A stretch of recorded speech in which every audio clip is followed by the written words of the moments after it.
Hello. नमस्कार madam. हा, नमस्कार. मी राजा केणी बोलतोय. हा, बोला. नमस्ते. शिंदे मॅडम बोलता ना? हो हो. कृषी अधिकारी. हो हो. तालुक्याच्या काय जिल्ह्याच्या तुम्ही? जिल्ह्याला आहे. जिल्ह्याला आहेत. खताचा काय प्रॉब्लेम आहे मॅडम? कुठे? खताचं काय प्रॉब्लेम हा, आहे? कुठे कुठे पण. खताचा प्रॉब्लेम बघा. आता कार्लेखिंड पासून हा. म्हणजे खारेपाट विभागामध्ये कुठेच नाही. कुठला कृषी केंद्र आहे सांगते? कार्लेखिंड पासून ते रेवस पर्यंत एकही हा दुकानदाराकडे एकही बॅग सुद्धा युरिया नाही. हा हा. शापूर धैरण मध्ये नाही. पेजारी, कुर्डूस, पोयनाड इथे हा. कुठेच तुमचा एकही खताची बॅग तिथे नाही कृषी केंद्रावर. ते आरसेपला सांगितले अलिबाग मध्ये सप्लाय करायला 2 दिवसात पुरवठा होईल सांगितले त्यांनी. नाही ना, आज लोकांना शेतकऱ्यांना खताची गरज आहे. दुसरी हा गोष्ट, हा. रोहाच्या कृषी केंद्रावर सुद्धा खत नाही. साईराज कृषी, रोहामध्ये बाकीकडे आहे ना. ऐका ना, त्यांच्या नसेल साईराजकडे, पण ऐका बाकीकडे ऐका आहे ना खत. साईराज कृषी सेवा केंद्र रोहा येथे 250 खतांच्या बॅगा शिल्लक आहेत. हो. तिथे 100 लोक आज खतासाठी गेलेले आहेत.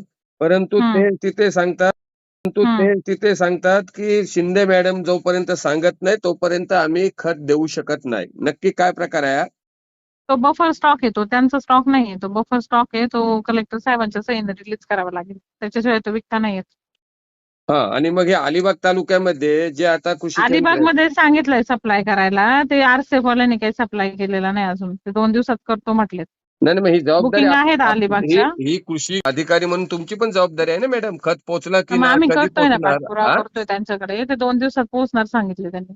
नाही नाही, 2 दिवसात पोहोचणार. आता पूर्णपणे जवळजवळ 95% लावणी प्रक्रिया पार पाडलेली आहे. आता खताची हो. आवश्यकता आहे. जर खत नसेल तर ती शेती हम्म फुकट जाईल ना. तर कृषी म्हणून हम्म आता आपण बघतोय तर कृषीचा एवढा डंगारा पिटला जातोय की खत वाटप केला जातो, पिकं, रोप, वाटिका.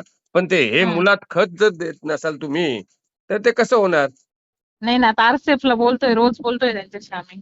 अलिबाग मध्ये नाही नाही, सप्लाय तुम्ही काय करण्याबाबत. लेखी पत्रव्यवहार काय केलात तुम्ही आरसीएफकडे? हो, आहे की आमच्याकडे. हा, मग तुम्ही फक्त तिथून पत्रव्यवहार आहे ना. नाही, तिथून फक्त तुम्ही पत्रव्यवहार करणार का मॅडम?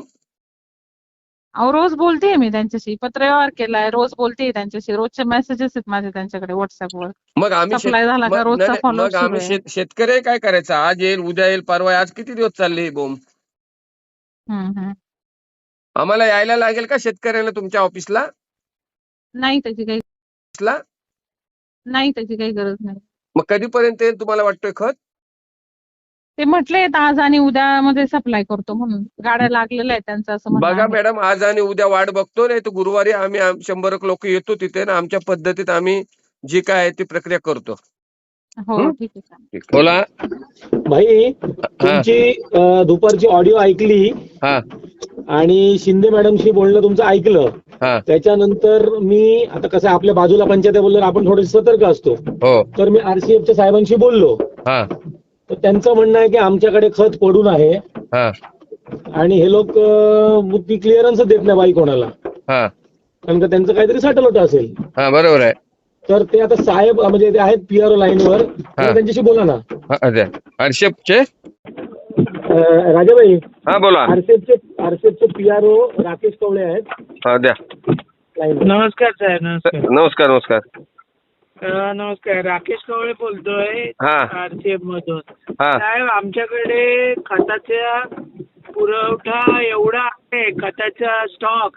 हा पण हे कृषी विभाग यांचं कसं असतं की सांगतात का बा अमुक अमुक डीलरला गाडी सोडा तरच आम्हाला सोडता येते. हे हा. लोक सांगतच नाहीत, मुद्दामून साठेबाजी करतात ते कृषी अच्छा. विभागवाले.